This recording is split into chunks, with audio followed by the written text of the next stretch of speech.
So if nothing else can happen to prevent the creation of this video, hopefully it's a good one. But it's about a dark topic, so I guess I'll get right into it.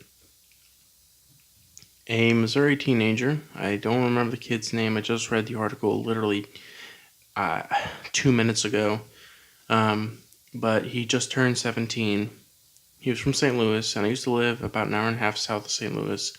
Not even that, really, about an hour, maybe 30 minutes south of St. Louis. And a teenager from there was killed literally like a few blocks from his home on the day of his 17th birthday, about an hour after making a status update about, how happy he was to have made it to 17 despite all of his struggles. And this made national news. I don't know if it's making mainstream news, but I know it's making sites like Huffington Post and Yahoo.com and other news sites are reporting on this. But honestly, I don't know why they are. Because if you're from St. Louis, or you're from the area of St. Louis, or if you've lived there for any amount of time, you know that this isn't uncommon. There have been 112 murders in St. Louis just this year. And we're a little bit over, we're about, 1, 2, 3, we're about a third of the way, 2/3 of the way through the year. So that means that if you look at it through an average, every other day someone gets killed in St. Louis. Now, I do have to say, St. Louis is a huge city, and the area that it not compromises isn't the word, but the area that, comprises, I don't know if I'm using the right words here, but basically the area that is called St. Louis by the media is massive. It spans over 5 counties. The greater metropolitan area, I lived on the edge, basically, of the greater metro area, So it's, it's very easy to say, well, that's only 1,100, or 1,100, that's only 111 murders in, this amount of time in this huge space, but it's really not that. You gotta think about it. St. Louis is a genuinely huge town. It's not fake huge where it just covers a lot of area, but there's not a lot there. It's like from the border of what's considered St. Louis to the northern border, there's nothing but buildings and housing and, 6-lane highways and shit like that. It is a fucking sprawling city. And I guess on the one hand, you could be proud of the city for not having more murders, but I look at it from a completely different standpoint. I say, this is trash. There's no reason we should have even this many. In a state as magnificent as Missouri is, there's no reason we should be having 111 fucking murders in one city. Just in the year that we've calculated so far. And what's funny is, those numbers are actually down. Down from, I think, its normal average. St. Louis is regularly ranked among the 5 most dangerous cities in this entire country, and we're one of the biggest countries on earth. So you got to think that has to make it one of at least the top 100 most dangerous cities in the world. And it's a city that is so central to the Midwest. People say Chicago is kind of the jewel of the Midwest, but no. St. Louis is where it's at. And I'm not just saying that because I'm a chauvinist for my, what is essentially my home city. I'm saying that if you drive from California to New York, you're gonna pass through St. Louis. In most cases, you're not gonna pass through Chicago. You're not gonna pass through. Well, you might pass through Kansas City. You might pass through a couple other places.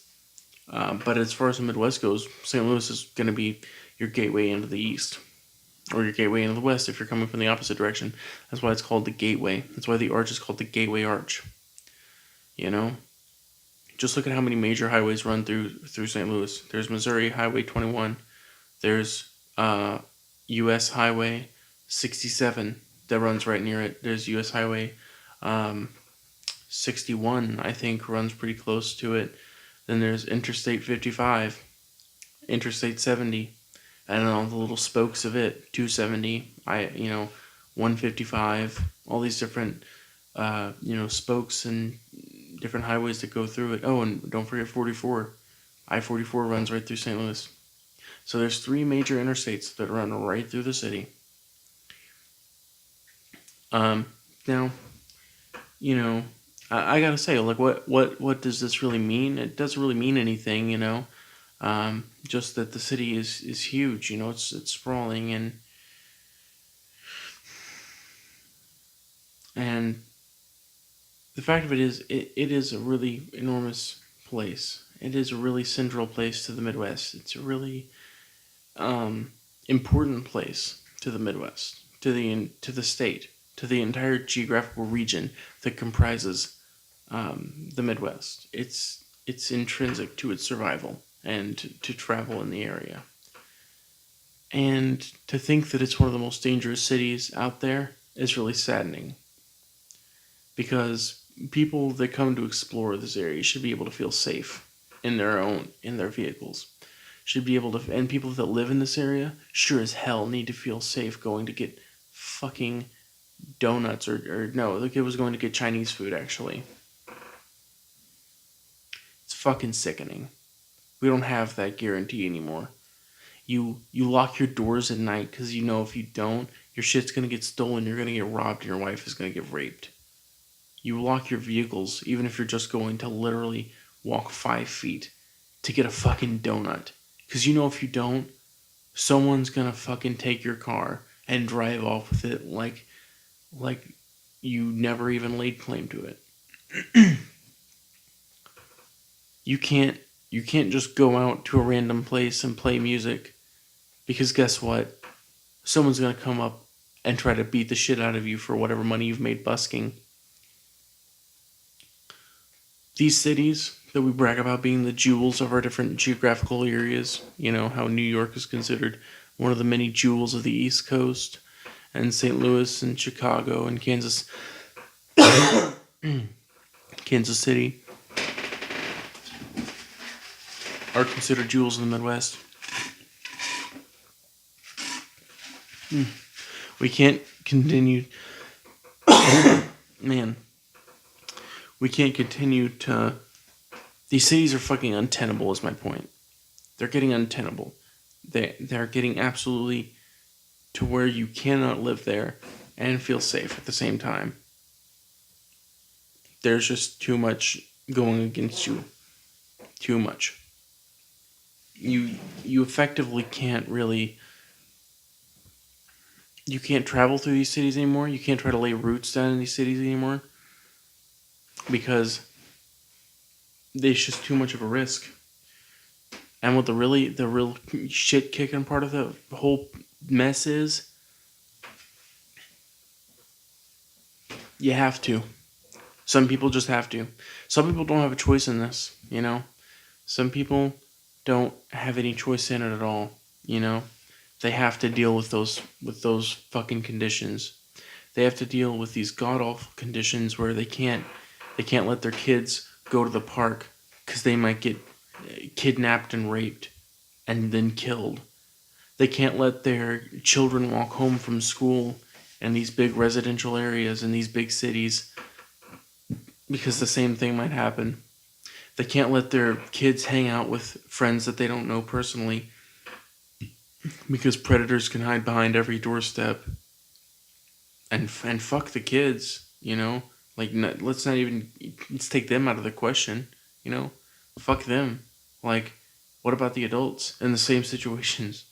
They're getting fucked over just as bad, Because I'm not one of those people who says protect the children from everything. Obviously, yeah, we have to protect children, but I don't think it's, such a big deal that everyone makes it out to be. Let's look at the adults, too. This kid was basically an adult. Almost an adult, a young one. And was literally, 10 minutes away from eating ice cream with his mom. And he was ripped away from her by a gunshot wound to the fucking head. How's that justice to anyone? How can anyone get it in their head to shoot another fucking human being, a child, basically. How? I know there's no transgression.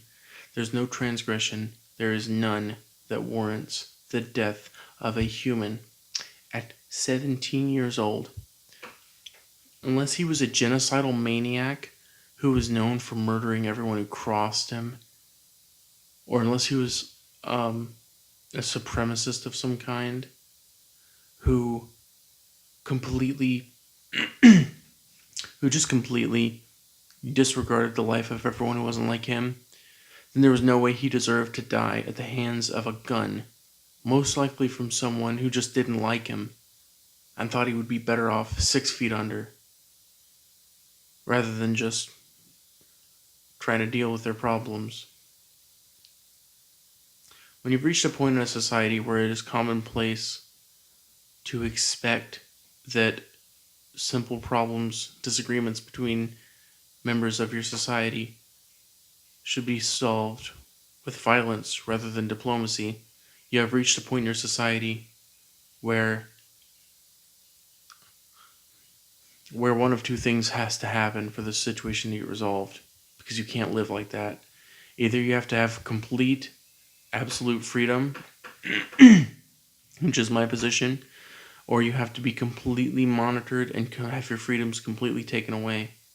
And at this point, I really think we're going to have our freedoms taken away because of jackasses like this who would take the life of a fucking 17-year-old over what I'm 100% sure was just some stupid shit that should have never even happened, and if it had happened, should have been resolved with words, not violence. You know, some people say that I'm for the demasculization of men, and to that I say, fuck you.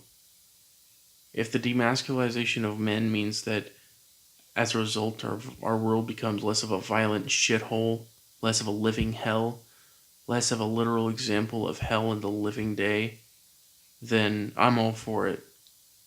If the feminization of the male race means that less kids die every day in St. Louis and other big cities because, they chose to sell drugs to the wrong person when they were 14. If that means that happens less, and we have more men cooking, more men learning how to sew, more men choosing to go into graphic design, more men choosing liberal arts degrees, I'm fine with that. I will deal with the insufferableness of the of SJW culture if it means that people in our country stop dying at such an alarming fucking rate. It's a risk, and it's a con I'm willing to deal with for the pros. Now, am I saying I'll give everything up to the SJWs? Of course not. But I'm certainly willing to give them more influence in our culture if it means that less people are dying. I'm not going to use that old standby if it saves just one life. Obviously, that's too low of a value. Well, maybe not, though. Every life is sacred, according to us. One of my favorite comedians used to say, all life is not sacred except what we choose. Now, his criticism of it was that we weren't, was that we thought life was sacred, just because it was us. My criticism is that people aren't honest about it. I say my life is sacred, not because I believe in God, because I don't. Not because I believe in spirituality, because while I do, to some degree, I don't believe it has any real bearing on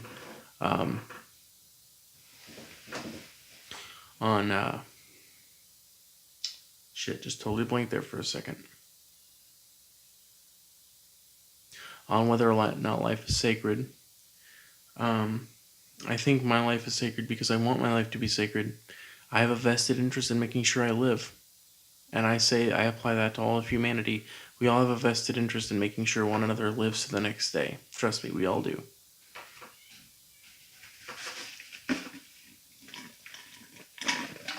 This drink was out like an hour ago. I don't have the money to get me a new one yet, but then Sonic's fucking closed. Actually, that's the main reason. Because I got the money, but anyway. So I say life is sacred. Life is worth preserving at the very least. Even if it's not sacred, life is worth fucking preserving. So I say if we're gonna save more human lives, then let's do it. You know? We can't give legislative power to these people, but we can at least give their cultural influence a bit more leeway, a bit more credence. If it means that this stupid shit stops happening, or stops happening as much, then I'm all for it. Point is, something's gotta give. Something's gotta go. We can't keep living like this. It's the worst way for our species to survive at this point. Anyway, that's today's long ramble.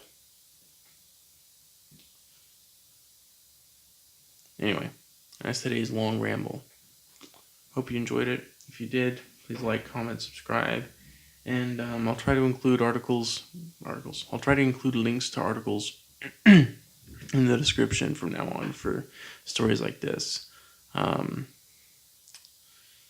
But yeah, if you're a religious person, pray for St. Louis. If you're not a religious person, keep St. Louis in your thoughts, I guess. They really need it.